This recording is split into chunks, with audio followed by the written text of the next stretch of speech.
지난번에 여러분들에게 말씀드린 내용은 마귀의 능력을 과소평가하지 말라 하는 것이었습니다.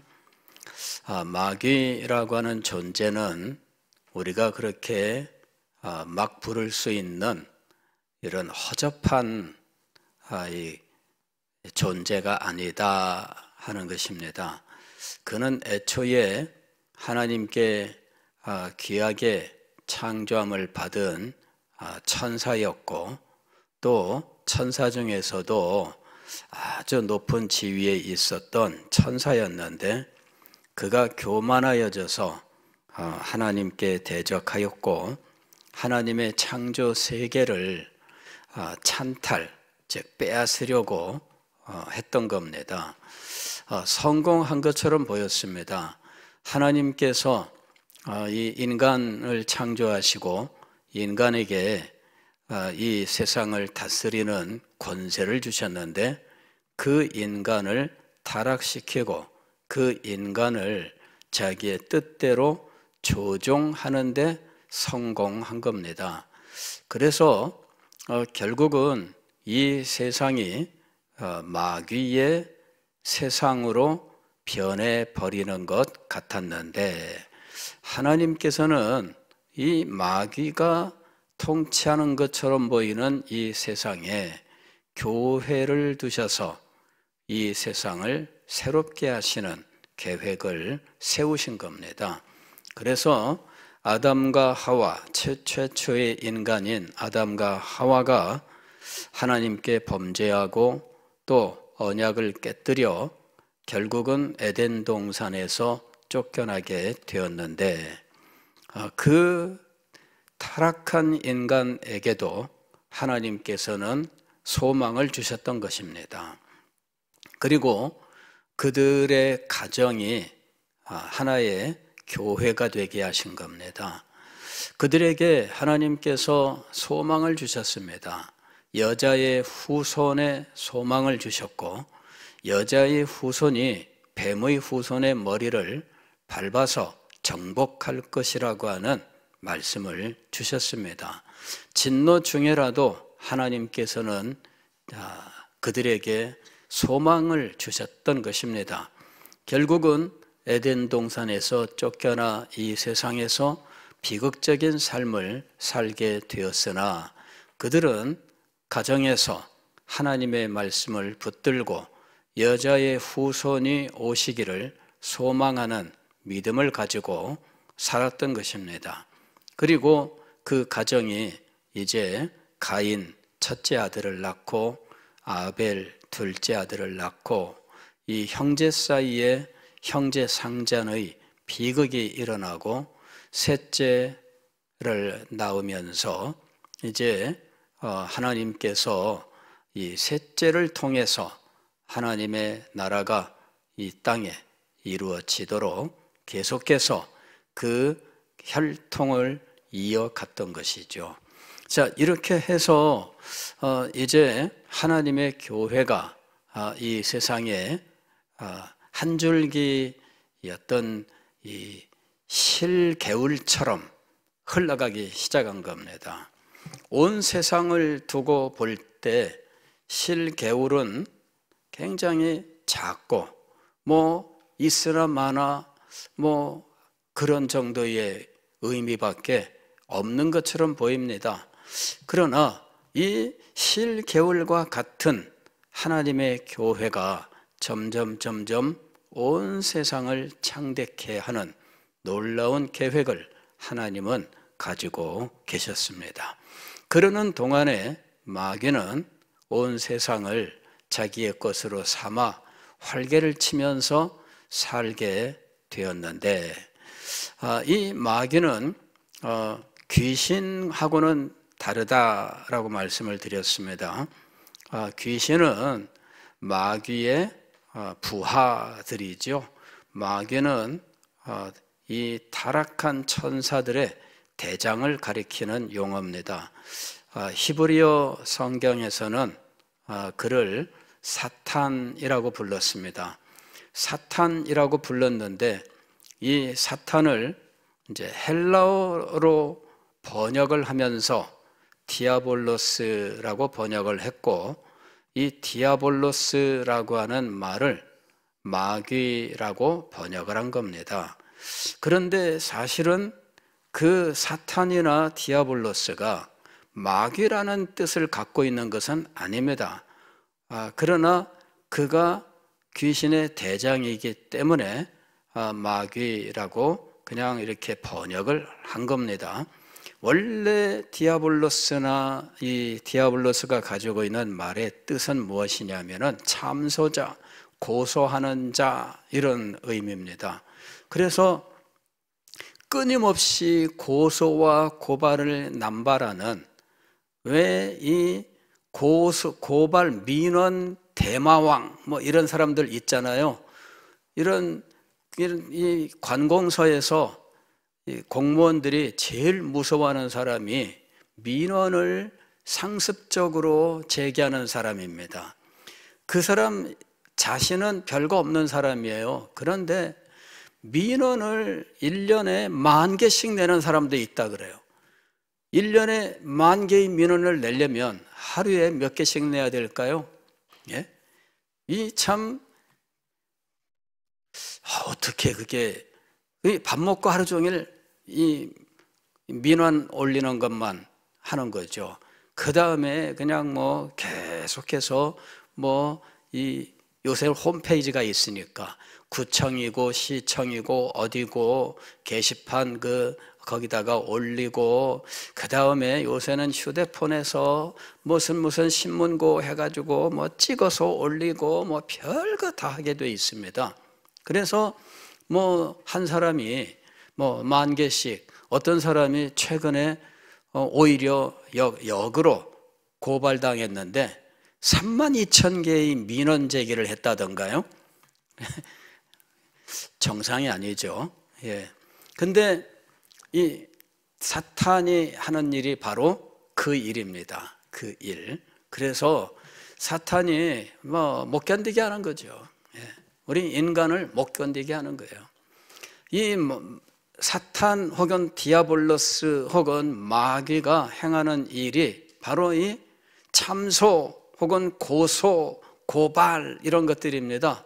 그렇게 되면 참 우리들은 정말 마음에 뭐 불안함, 답답함, 또 많은 고통, 이런 것들이 떠날 날이 없는 거죠. 근심과 걱정과 괴로움과 이런 것들이 떠날 날이 없어요. 근데 이 마귀가 그런 일을 하는데 특화된 존재이면서 벌써 인간이 창조된 그때로부터 지금까지 인간에 대하여 그것만 연구한 존재입니다.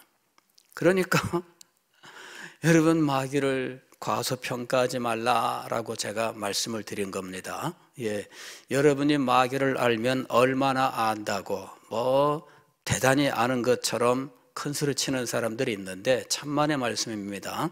마귀의 지적 능력은 인간의 지적 능력을 월등히 능가하고 있습니다. 그런데 인간을 타락시키고 그를 고소고발하는 데만 인간의 전 역사가 바로 그의 연구기관과 일치하고 있어요. 그러니 얼마나 대단한 존재이겠습니까? 그러니 과소평가하지 말라. 그 다음에 그가 실행 능력에 있어서 인간이 가지고 있는 능력보다 훨씬 더 탁월한 능력자입니다. 그는 천사장을 가로막을 수 있는 존재예요. 가브리엘이 다니엘서에 보게 되면은 가브리엘이라고 하는 천사장이 하나님의 뜻을 가지고 선지자 다니엘에게 오는데, 다니엘이 이 마귀에게 붙잡혀서 21일 동안이나 지체되었다고 말씀하고 있어요. 하나님께 다니엘이 금식 기도를 시작을 했는데 응답을 받았어요.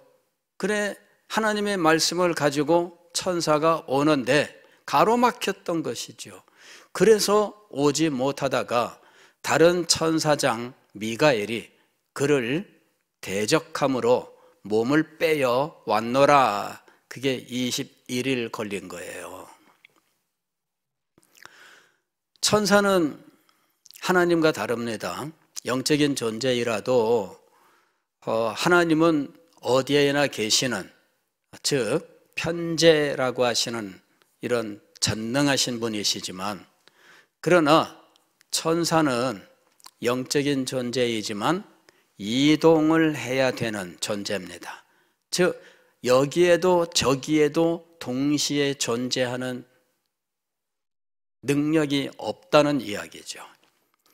그래서 마귀도 마찬가지입니다. 마귀도 여기에 있으면 저기에는 존재할 수 없는 존재의 한계를 가지고 있어요. 하나님과 다릅니다. 어쨌든 그런 제한이 있다 할지라도 그거는 그들 세계의 문제고, 우리 인간과 비교할 때 실행 능력에서 차이가 납니다. 인간이 행할 수 있는 일이란 대단한 것처럼 보이지만 이런 영적 존재들과 비교할 때에 그 실행 능력은 지극히 미약할 수밖에 없습니다. 더군다나 마귀에게는 그를 따르는 타락한 천사들의 무리가 있습니다. 그들의 조직, 이것 엄청난 겁니다. 그들의 조직이 지금 여기 성경에 이런 표현으로 나와 있죠. 통치자들과 권세들과 어둠의 세상 주관자들과 하늘에 있는 악의 영들, 이런 용어들로 표현되어 있는데 이것이 이 조직을 말하고 있는 겁니다. 통치자급에 해당되는 악한 영, 또 권세라고 하는 악한 영, 그 다음에 주관자라고 부르는 악한 영, 그 다음에 공중의 하늘에 있는 악의 영들이라고 하는 수없이 많은 영적인 존재들, 이렇게 지금 표현하고 있는 거예요. 그래서 이런 계급 조직을 가지고 일사불란하게 이 사탄의 뜻을 이행하는 이 모습을 갖고 있는 겁니다. 이런 조직적인 세계를 가지고 있어요. 그런데 그들의 그 활동이 우리 인간에게는 이 자연 세계와 이 영적인 존재들의 활동이 인간에게는 세계관이라고 하는 것을 만들어 하나님을 제대로 보지 못하게 하고 있는 겁니다. 세계관이라고 하는 것은 이 세계가 어떻게 되어 있느냐 하는 관점을 말하는 것입니다. 지난번에 제가 여러분들에게 이 귀신적 세계관에 대해서 말씀을 드렸습니다. 귀신적 세계관은 이 세상의 모든 것이 귀신에게 달려있다라고 생각하는 겁니다. 그래서 이 귀신적 세계관은 다양한 문화권에 다 존재하고 있습니다. 우리나라에도 귀신적 세계관이 얼마나 깊게 있는지, 이 귀신적 세계관은 흔히들 우리는 무당만 생각하는데 꼭 그렇지는 않습니다. 더 많은 이런 이 형태로 존재하고 있어요. 가령 이 유교 같은 경우에는 조상 숭배, 이것도 귀신적 세계관입니다. 이게 이제 조상이 죽으면 또 이승이라고 부르는 곳과, 이것이 바로 지금 이 세상입니다. 저승이라고 부르는 저 세상이 있어서 저 세상에서 조상들이 또 한 가문으로 존재하고 있는 것처럼, 이게 이제 유교에서 말하는 조상 숭배의 원리입니다. 그래서 이곳에서 죽으면 저 세상에 가서 또다시 가족관계 지상에서 이루었던 가족관계가 죽음 이후에도 계속되고 있는 겁니다. 그래서 그 조상들이 이제 이 땅에 이 이승에 있는 이 후손들을 뭐 돌봐주기도 하고 때로는 해치기도 하고 뭐 그런다라고 하는 거죠. 그래서 이 조상들을 달래기 위한 것이 제사입니다. 제사를 잘 드려야 되고, 그 다음에 또 여기에 온갖 종류의 이런저런 세계관들이 혼합이 됩니다. 세월이 흘러가면서 이런저런 세계관들이 혼합이 되는데, 이 조상 숭배에 어떤 세계관이 또 들어왔느냐 하면은 이 풍수 혹은 도참 사상이라고 부르는 것이 들어오는 거예요. 이래가지고 조상의 묘를 잘 써야 된다, 이제 이렇게 되는 거죠. 그래서 조상의 묘를 잘 써야 되고, 조상의 묘를 잘 관리해야 되고, 조상에게 제사를 드리기 위하여 특별히 사당을 만들고, 그 사당에는 위패들을 모시고, 그 위패는 그 집안에 죽은 사람들의 명단입니다. 그거를 다 세워놓고 거기에서 이제 이 제사를 드리는 거죠. 누가 죽으면은 거기에 위패를 올릴 수 있느냐 없느냐, 이것이 굉장히 중요한 관심사입니다. 그래서 이것 때문에 싸움도 벌어지는 거죠. 여기에 넣을 수 있다 없다 이렇게 해가지고 뭐 난리가 납니다. 그 얘기는 뭐냐면은 이는 우리 핏줄이다 아니다, 뭐 조상이다 아니다, 뭐 별스러운 다툼들이 일어나는 겁니다. 이래가지고 이게 이 조상 숭배 사상이 이 풍수 도참 사상과 연결이 되면서 이제는 무덤 중심에, 그 다음에 사당 중심에 이와 같은 귀신적 세계관을 만들어 나가는 거죠. 한 집안에서 노예가 종이었으면은 죽어서도 종이 되는 것으로 생각을 했습니다. 이래서 조선시대에 어떤 양반이 그래도 그 종을 사랑해서 이제 이 충문을 하나 써서 읽어줬는데, 그 충문이 오늘날 남아 있습니다. 거기 보게 되면은 뭐 종이 무슨 이름이나 제대로 있겠어요? 개똥아, 그동안에 이 저승에서 잘 지냈느냐? 그게 우리 아버지 어머니 잘 모시고 잘 지내고 있었느냐? 이제 이런 식의 내용이 있어요. 그러니까 조선 시대에 이 조상 숭배는 바로 그대로 땅에서 신분이 죽어서도 그대로 이어진다고 생각하는 거죠. 그래서 종은 죽어서도 종입니다. 이것이 양반들이 가지고 있던 세계관이에요. 이런 귀신적 세계관은 우리나라에만 있는 것이 아닙니다. 이 중국에도 뭐 일본에 가면 더하죠. 일본에 가면은 뭐 거기는 이 귀신 사당이 뭐 전국에 뭐 어디나 그냥 뭐 구 단위, 뭐 동 단위 뭐 다 있습니다.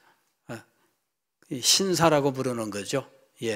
신이 그게 귀신을 말하는 겁니다. 그렇게 해서 뭐 동양뿐만이 아닙니다. 이거는 전 세계 어디 가나 다 존재하고 있어요.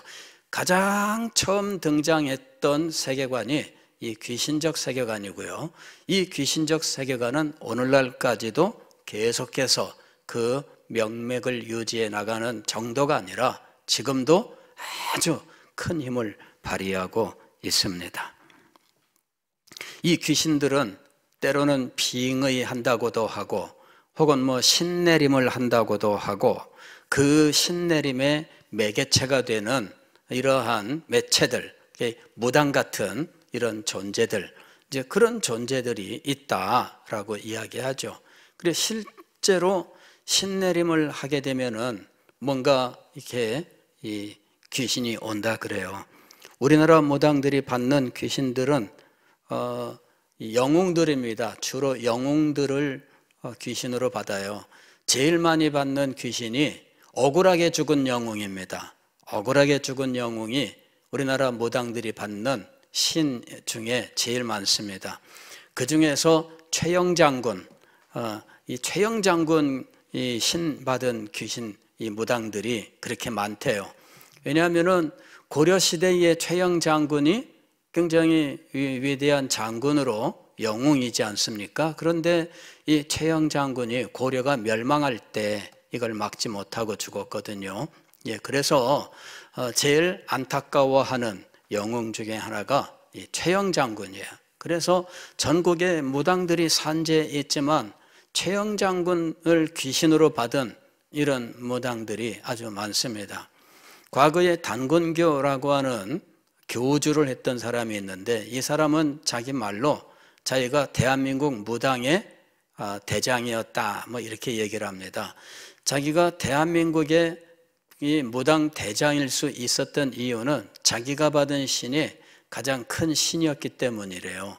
그러면서 자기가 신을 받을 때 체험을 이야기하는데 엄청난 구렁이를 만난 거죠. 그래서 자기가 받은 신이 구렁이 신인데 아마도 용이 되기 전에 아마 이무기 신 뭐 이런 것들을 받았다 뭐 그런 것 같아요. 물론 이 사람이 나중에 이제 무당 그만두고 예수 믿고 돌아왔습니다. 그러면서 그 내용을 밝힌 거죠. 무당의 세계 이제 그거를 밝힌 거예요. 그런데 이 귀신적 세계관은 이게 없어지지 않습니다. 어디나 다 침투해 있는데 이거는 불교에도 귀신적 세계관이 들어가 있고요.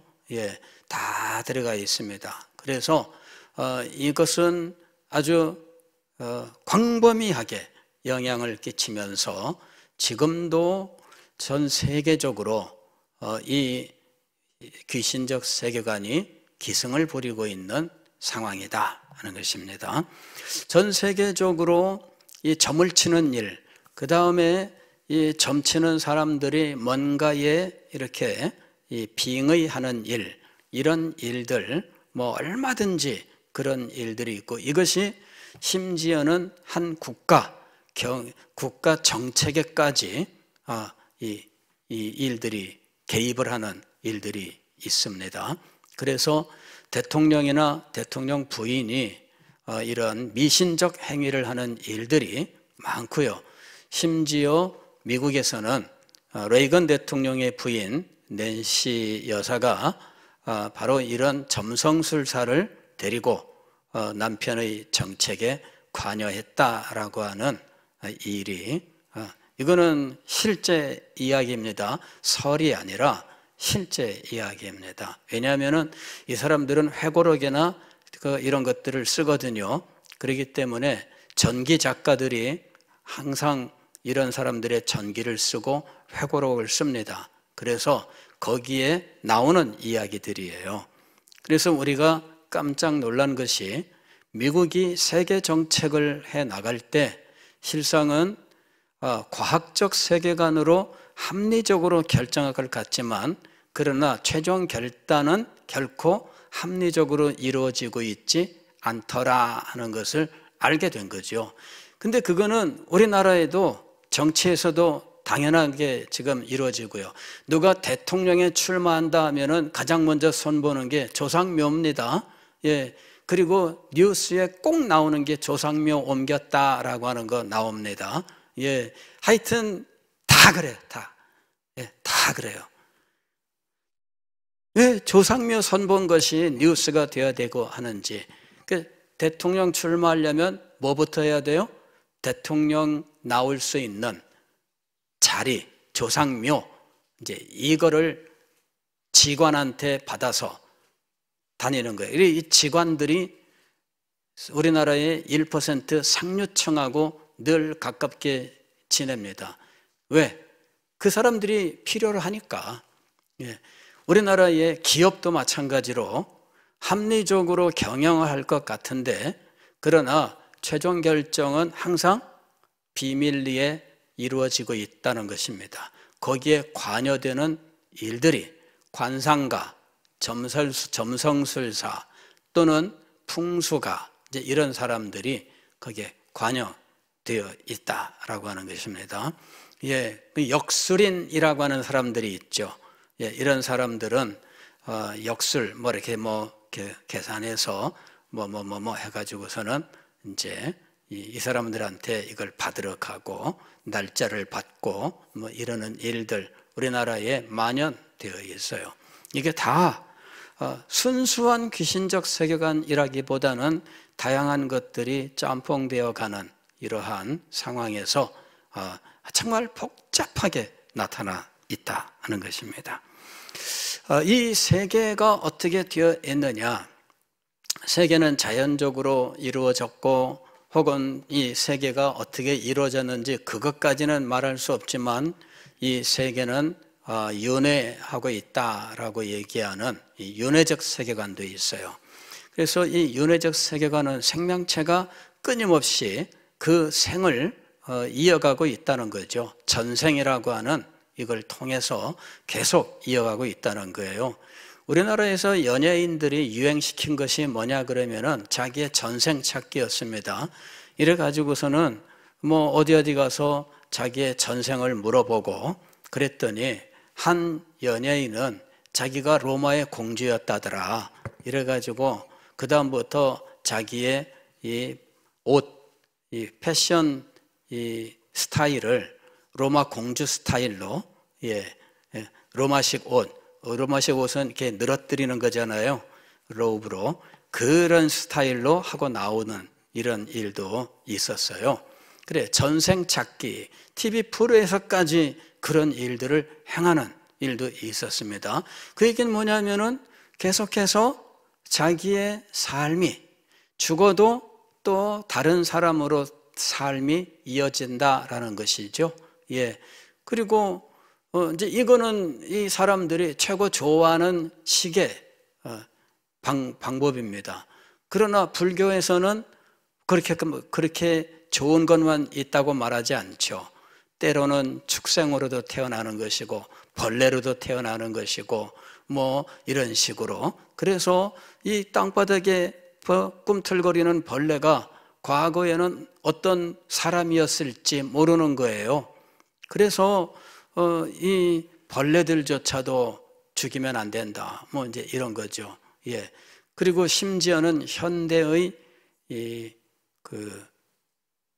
환경 운동가 중에는 우리의 윤회의 터전으로서 이 세상의 환경을 보존해야 된다. 이렇게 이야기를 하는 경우도 있는 겁니다. 왜? 이 세상이 윤회의 장소이잖아요. 숲속의 벌레들조차도 환경 오염에 의해서 혹은 환경 파괴에 의해서 그 터전이 사라져버리고 그렇게 돼버리면 윤회의 터전이 점점점 사라지는 거잖아요. 예, 그래서 이 윤회를 위해서 나의 전생을 위하여 내가 어떻게 태어날지 모르니 그 세계를 제대로 보존해 주는 것이 중요하다. 이렇게까지 말하는 경우가 있습니다. 이게 다른 사람 얘기가 아니에요. 대학 교수의 이야기입니다. 제가 책을 보다 보니까 이제 그런 식으로 환경 운동을 해석하는 이제 내용을 읽었어요. 그래서 이 윤회적 세계관을 받아들이고 그리고 이 세상을 윤회의 터전으로서 잘 갖고 나가야 된다라고 하는 윤회적 환경관 이제 이런 것들을 이야기하는구나 하는 것을 알게 된 거지요. 자, 또 이 세계는 일종의 기운으로 이루어져 있다라고 생각하는 사람들도 있습니다. 그래서 이 우주는 이 기운이 되어 있고 좋은 기운을 받으면 내가 삶이 좋아지고 나쁜 기운을 받으면 나빠진다. 이제 이런 식의 이야기를 하는 사람들도 있습니다. 요새 연예인들 보면은 누구 성공하면 성공의 기운을 받기 위하여 이제 이런 식의 그런 것들이 실상은 세계관에서부터 나오는 겁니다. 성공한 사람 가서 악수하면 그 기운이 여기에 나한테 묻어와서 나도 좀 도움을 받을까, 이제 이런 것들이죠. 그래서 성공한 사람들을 만나러 가는 겁니다. 예, 이 만나러 가는 이런 일들, 그리고 좋은 기운을 받으러 다니는 일들, 이런 것들이 아주 만연되어 있어요. 그래서 좋은 산을 찾아가서 좋은 기운을 맡고 그 좋은 산에 있는 좋은 신령을 또 가서 만나고 오고 뭐 이제 이러는, 그게 기운을 받아야 된다는 거죠. 그래, 좋은 기운. 그 다음에 우주 자체가 기운으로 되어 있다라고 이야기하는, 이제 거기까지 가는 거는 이 생활 기운이 아니라 우주 기운이죠. 그런 세계관을 가지고 있는 분들도 있습니다. 풍수 같은 것들도 기운입니다. 풍수라고 하는 것이 이게 산맥을 따라서, 물길을 따라서 땅에 있는 기운이 이동을 하고 그것이 인간에게 어떤 운으로 역사한다라고 하는, 이 기라고 하는 것이 운이 되는, 그게 기운입니다. 그래서 땅속에 흐르는 이 기가 운이 되어서 그 운을 잘 받은 사람은 잘 되고 그 운을 못 받은 사람은 망하고, 이제 이런 식으로 이래 가지고 이제 이 땅의 기운이 흘러가고 있다 하는 거죠. 그래서 우리나라에서 이 반일에 대해서 이야기하던 사람들 중에는 일본이 일제시대 때 우리나라에 이 산에, 산맥에다가 이 말뚝을 박아가지고 땅에 흐르는 기운을 막아서 이래가지고 이 마치 우리 몸에 이 혈에 이 혈전이 가다가 혈맥 여기 피 막히는 것처럼, 혈관이 막히는 것처럼 기운이 막혀서 그래서 위인이 나지 못한다 뭐 이런 식으로 이야기를 하면서 말뚝 제거 뭐 이런 걸 한 일이 있습니다. 참 한심했던 거는 우리 김영삼 대통령 때, 참 성함을 말씀드려서 죄송하지만 장로님이신데 그때 전국적으로 했던 참 웃기지 못할 일이 말뚝 찾기였습니다. 전국 산에. 그래갖고서는 쇠말뚝 같은 거 찾아가지고 봐라, 일제시대 때 박아놨던 맥을 이제 뚫었다 뭐 이런 식으로. 예. 근데 사실 그게 다 이 무지의 소치였습니다. 일본 사람들이 우리나라에 와가지고 했던 일 중에 하나는 근대화라고 하는 것이었습니다. 자기들은 통치를 위해서 했던 겁니다만은 이 토지 측량 같은 것들을 한 거죠. 측량 작업을 하고 그 다음에 거리 같은 것들을 이 과거 우리나라에서 옛날부터 싸우던 몇리 이것이 아니라 몇 킬로미터 이런 걸로 이제 표시하는 이런 표지석을 만들고 이렇게 했던 거예요. 근데 그런 것들을 가지고 모르는 시골 노인들이, 이제 풍수사상만 가지고 있는 노인들이 볼 때는 이게 완전히 땅에 흐르는 이 기운을 막는 행위로 본 거죠. 이래 가지고 그때부터 전설처럼 내려온 것이 일제가 혈맥을 막아서 우리나라가 번영하지 못하고, 그런 것 제가 안 했어도 여러분 우리나라가 세계에서 이렇게 크게 발전한 나라가 된 겁니다. 예, 무슨 뭐 쇠파이프를 산에서 제거해서 나라가 잘 되고 인물들이 나오고 그런 거 아닙니다. 예, 그러니까 이 세계관이 얼마나 중요한지, 우리의 삶에, 세상을 보는 눈에 이 세계관이 직접적으로 영향을 미치고 있다는 겁니다. 신비주의적 세계관이라고 하는 것도 있어요. 이건 뭐냐면은 신비 체험과 신적인 존재와 하나됨이라고 하는 것을 이야기하는 거죠. 그래서 신비체험과 신적인 존재와 합일하여 신적인 존재와 합일 속에 어떤 특별한 깨달음을 얻어서 아주 이 특별한 존재가 된다라고 하는 거죠. 예, 이제 그런 것들 가운데 뭐 열반 같은 것들도 이제 그런 특별한 체험에 해당이 되는 겁니다. 그 다음에 서양에도 이런 신비 체험, 이런 신비주의가 있습니다. 그래서 신적인 존재와 합이라는 거예요.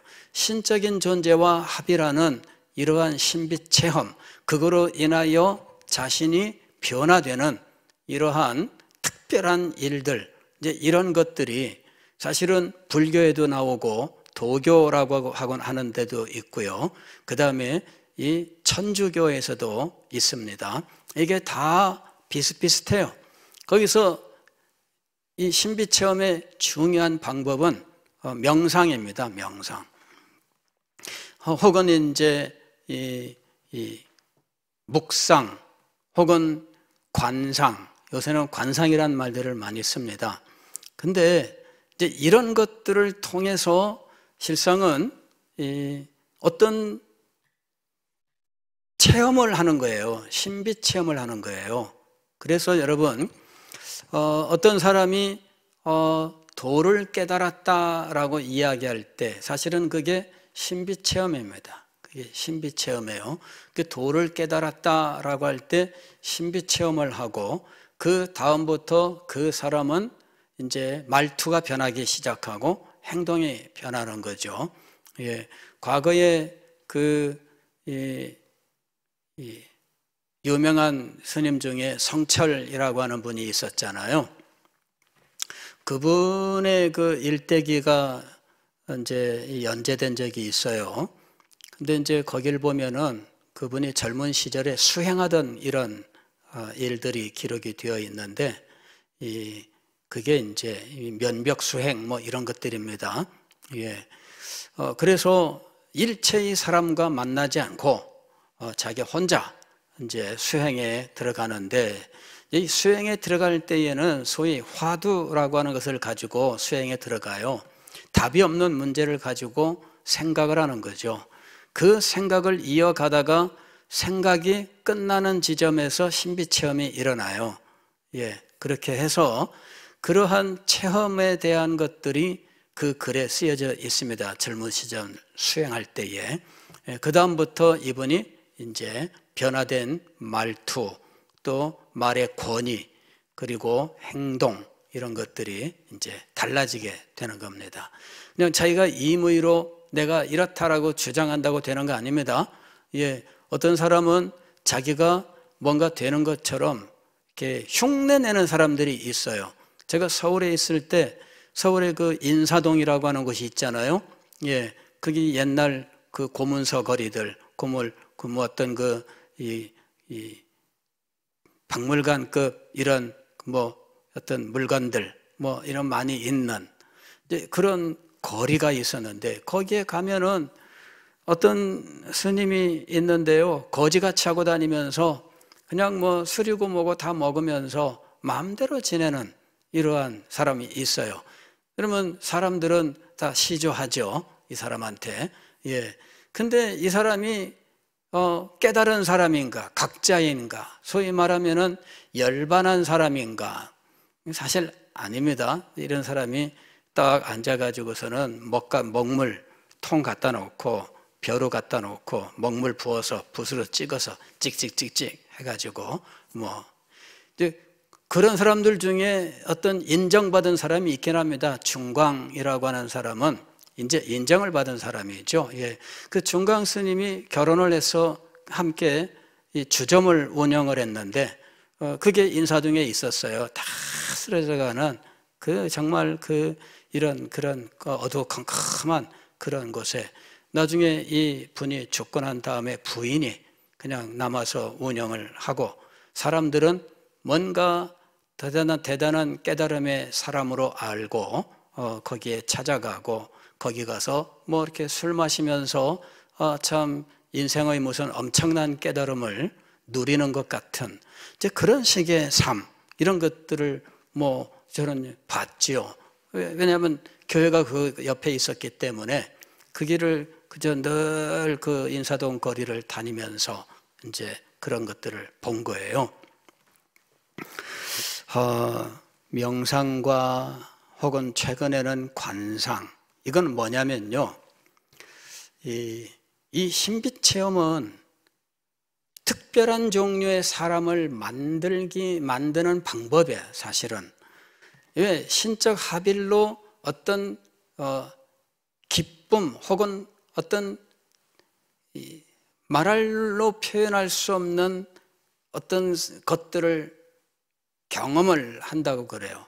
뭐 그런 것들을 뭐 법열이라고도 표현하고 혹은 뭐 그냥 환상이라고도 표현하고 그런 다양한 말로 표현하고 있지만은 그럴 때에 자기가 하나 신인지 인간인지 모르는 이게 이제 합일 상태입니다. 그래서 자기가 신인지 인간인지 모르는 이제 이러한 상태를 경험하고 이제 그것의 상태로 나아가는 이제 이러한 것이죠. 그 다음에 이제 이 1월 성신에 뭔가 기운이 있다라고 생각하는 세계관이 있습니다.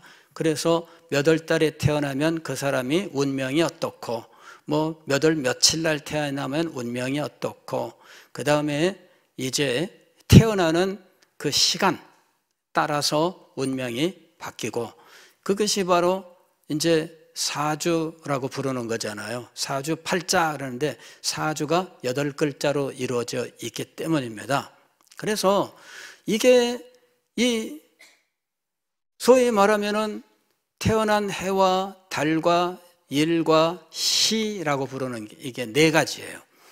이것이 사람의 운명에 영향을 미친다라고 하는 거죠. 이게 우리나라에서는 뭐 사주팔자란 말로 뭐 있지만 제가 이 성 어거스틴의 신국론을 보니까 로마 시대 종교에 대해서 그분이 써놓은 걸 보니까 로마 시대 종교에도 그게 있었어요. 오늘날 타로점 치고 할 때 타로가 바로 그 로마 시대에 따지던 그 별자리를 가지고 이제 그 인간의 운명을 말하는 이제 이런 것들이 그 지금 전수되어 온 겁니다.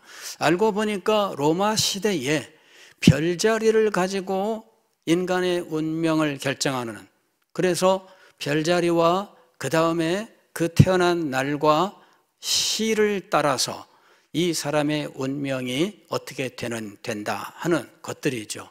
그래서 이 어거스틴이 이 문제를 어떻게 반박하고 있느냐 하면은 쌍둥이가 다른 운명으로 살아가는 것을 어떻게 설명할 수 있는가, 이제 이렇게 이제 반박을 하고 있습니다. 그러면서 이런 문제들에 대하여 하나하나 논박하는 이제 이런 일들을 행하는데, 제가 그 글을 읽으면서 깜짝 놀랐던 거는 오늘날 우리 주변에서 흔히 볼 수 있는 우리의 어떤 그 옛날부터 우리나라에 우리의 사상으로 형성돼 있었다고 생각하는 것들이 로마에도 그대로 있더라 하는 것이었어요. 그래서 제가 깜짝 놀랐습니다. 아니 그 서양이랑 여기랑 우리랑 전혀 접촉점도 없는데 어떻게 똑같을까? 이런 것들에 대해서 깜짝 놀랐습니다. 자, 현대에 와서는 이제 과학적 세계관이 우세한 상황입니다.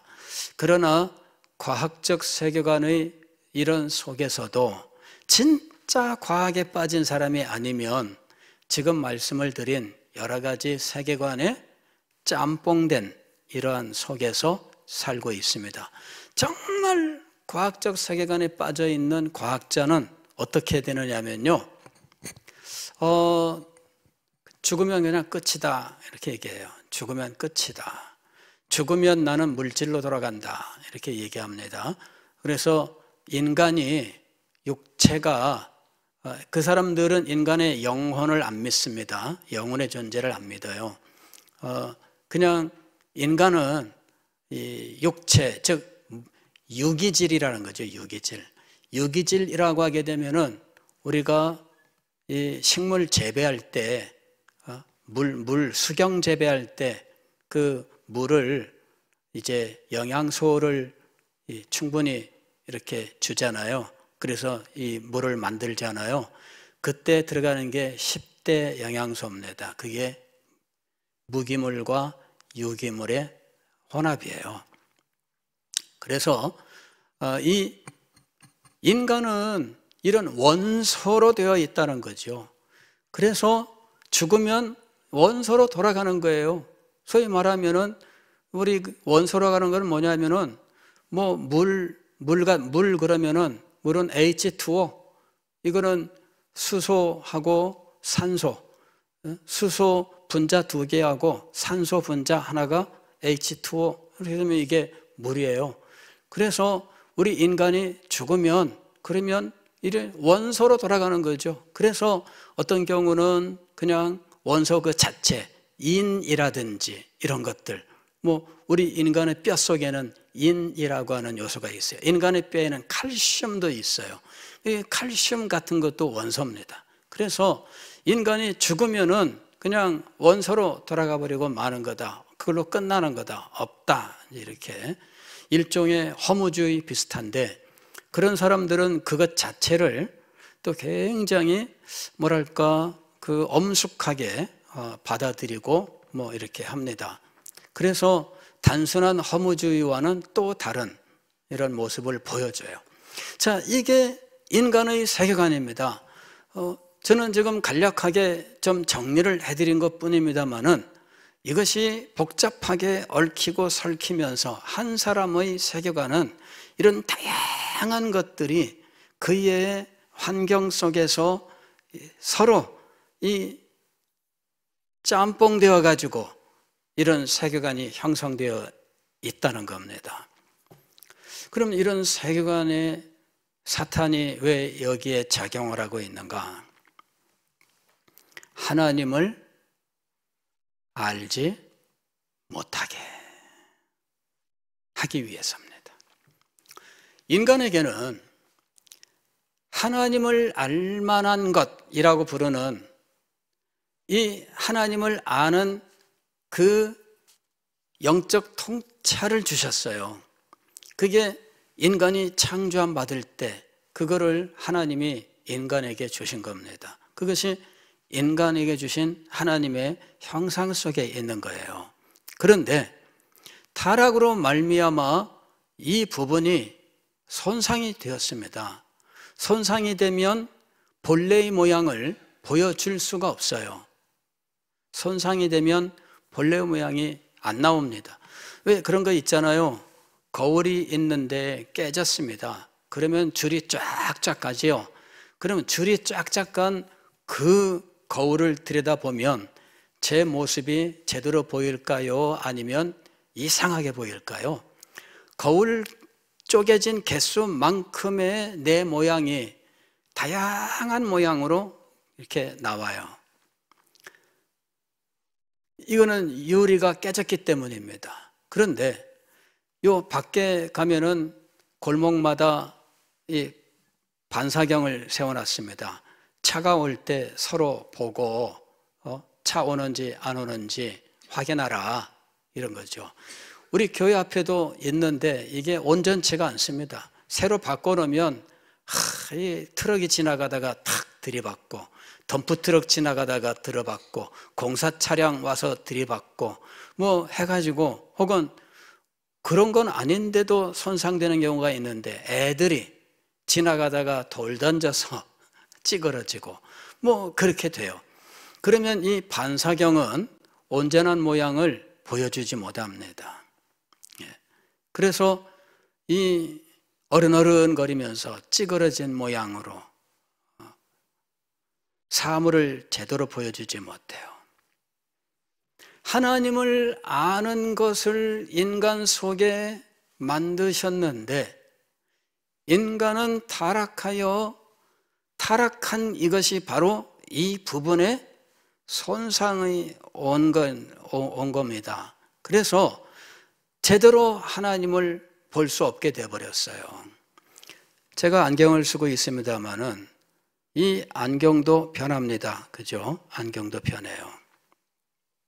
안경이 알이 하나 빠지면 한쪽은 알이 있고 한쪽은 알이 없으면 참 답답합니다. 그죠? 제가 한번 여행 가가지고 어떻게 하다 보니 안경 알이 빠졌어요. 근데 그 안경 알을 잃어버린 거 있죠. 이래가지고 이 안경알 빠진 채로 쓰니까 세상에 뭐가 제대로 보여야죠.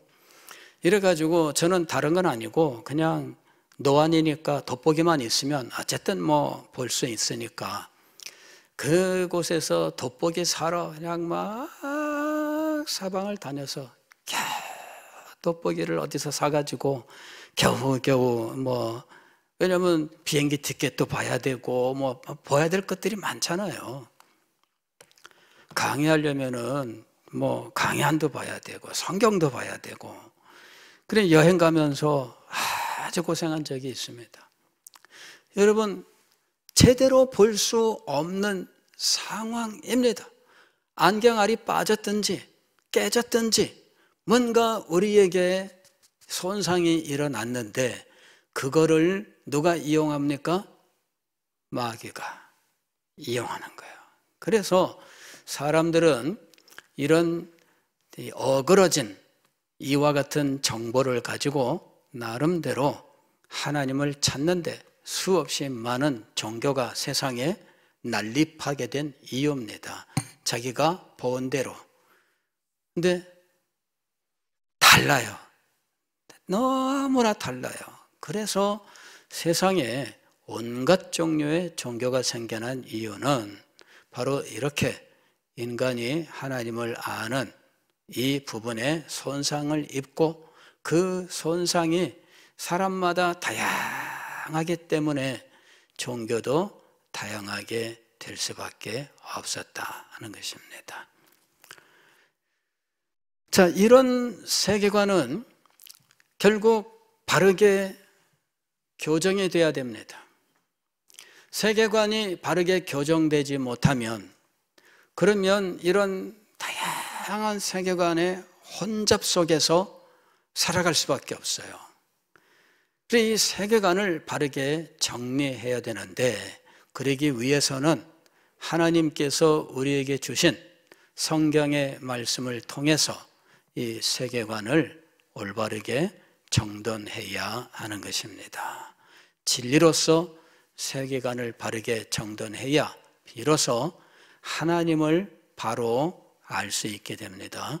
세계관이 혼잡하면 하나님을 바로 이해할 수가 없습니다. 마귀가 우리를 어떤 방식으로 또 미혹하여 우리가 잘못 생각하거나 잘못 살게 하는가? 생각의 쪼가리들입니다. 이게 상념이라고 부르는 거예요. 상념이라고 하는 것은 생각의 쪼가리들입니다. 순간순간 떠오르게 하는 것들입니다. 이 순간순간 떠오르게 하는 것들, 마귀는 우리 속에 들어와서 우리의 생각 자체를 자기 생각으로 바꾸지 못합니다.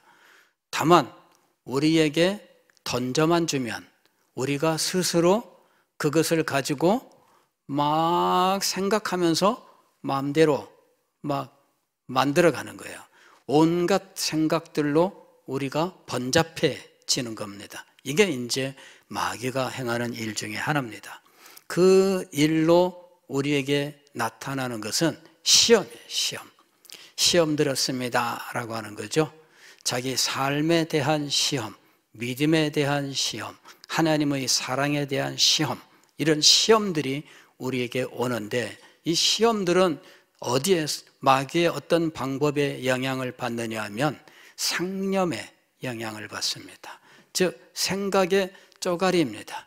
이거를 넣어주면 우리는 스스로 이걸 재료로 해서 온갖 생각들을 해요. 혹시 이건 아닐까? 혹시 저건 아닐까? 이거는 이렇게 된 거 아닐까? 저거는 저런 거 아닐까? 뭐 자기 혼자서 온갖 종류의 이런 생각을 하면서 그 사람의 삶이 제한되는 거예요. 저는 어린 시절에 길을 가다가 여기서 저기까지 10걸음에 갈 수 있을까? 10걸음에 가지 못하면 내가 잘못되는 거 아닐까? 뭐 이런 생각들을 하며 살던 때가 있었어요. 이래가지고 10걸음에 가려고 큰 걸음으로 가다가 나중에는 새 걸음으로 가고 기어이 10걸음을 맞추는 그런 식의 어떤 어디 길을 가더라도 그런 식으로 길을 걸어가던 때가 있었어요. 물론 어릴 때니까 뭐 별의별 생각을 다 할 수 있다지만 그것이 종교 속으로 들어오게 되면 종교 속에서 온갖 종류의 상념들과 이상들이 생기고 자기 삶에 대한 가지가지 해석들을 가지게 되면서 염려와 근심과 두려움이 그를 사로잡고 혹은 하나님의 사랑과 인도하심에 대하여 오해하고 시험에 들고 하는 일들이 일어납니다. 이런 상념으로 우리들을 자유롭지 못하게 만들어요. 그럴 때 이 상념을 바로 잡는 방법은 그 속에 진리 체계입니다. 그의 정신세계 속에 있는 진리 체계가 바로 세워져야 쓸데없는 상념을 바르게 물리치고 세워나갈 수 있는 겁니다. 마귀를 물리치기 위하여 그가 주는 상념을 물리치기 위하여는 바로 진리 체계가 그의 마음속에 세워져야 된다라고 하는 것입니다. 마귀가 우리에게 끊임없이 상념을 줘요. 이런 문제를 당하면 이 문제로 인한 염려와 근심, 저런 일을 당하면 혹시 이것이 이런 나쁜 일을 만드는 거 아닌가 뭐 이런 식으로 계속 생각을 하게 만들어요. 집착하게 만들고 잠 못 자게 만들고 그러한 문제를 만들어가요. 이게 이제 시험입니다. 그 다음에 마귀가 사용하는 또 다른 방법이 있는데 우리의 욕심의 정욕을 이용하는 거예요. 우리에게는 우리 속에는 소위 말하면 디자이어라고 하는 것이 있습니다. 즉 욕구라고 하는 것이 있어요. 이 욕구를 이용하는 방법이 있습니다. 그리고 이 욕구를 이용해서 우리가 무엇인가 탐닉하게 하죠. 몰두하게 하고 그 다음에 이것이 더 발전하게 되면 이제 중독이라고 하는 쪽으로 나가게 됩니다. 중독의 상태로 가게 되면 빠져나오지 못해요. 알코올 중독이라든지 무슨 중독이라든지 이런 그 갖가지 중독이 있는데 그것이 그 사람의 삶을 무너뜨리는 거예요. 최근 미국에서 펜타닐이라고 하는 마약이 유통되고 있는데 이것은 사람의 중추신경을 마비시켜서 완전히 이상하게 사람이 꼬여가지고 막 이렇게 다니게 만들어요. 그래서 미국의 대도시들 뒷골목에 이런 사람들이 널브러져 있는 이런 일들이 지금은 얼마나 퍼져가고 있는지 몰라요. 이게 그냥 마약에 중독된 거죠. 근데 이것이 지금은 이런 중독이 약물에 의한 것뿐만 아닌 수없이 많은 우리의 삶 속에 이런 중독 현상이 있습니다. 그래서 그것이 그 사람의 정상적인 삶을 방해하는 거예요. 혹은 현실로부터 도피하게 만드는 거죠. 그런 중독은 중독 상태는 현실로부터 도피하게 만들어서 그 사람의 인생을 무너뜨리게 하는 겁니다. 혹은 또 마귀가 우리의 디자이어를 이용할 때 어떤 것들도 있느냐 하면은 이 모든 일의 원인은 나쁜 일의 원인은 너 때문이다 혹은 남 탓을 하는 거죠. 그래서 다른 사람에게 증오심을 품고 그냥 아무한테나 칼을 휘두르는 이런 일들까지 일어나게 해서 그의 정신세계를 파괴하는 일들도 일어납니다. 이런 모든 이 영역 속에 실상은 마귀가 그의 부하들을 데리고 이용하고 있는 일들이 많다는 겁니다. 그런데 인간이 타락한 거로 이 인간을 연구한 이 마귀에게 제대로 대항하지 못하고 그가 보여주고 그가 듣게 하는 것들에 빠져서 그냥 그 삶이 무너지게 하는 이런 일들이 비일비재하다는 것입니다. 그리스도인들도 제대로 이 마귀의 괴계, 소위 말하면 간계 혹은 그의 이런 방법들, 이런 것들을 알지 못하면 우리들도 그 속에 빠질 수 있는 겁니다. 그래서 잘 알고 분별해야 하는 것입니다. 기도하겠습니다.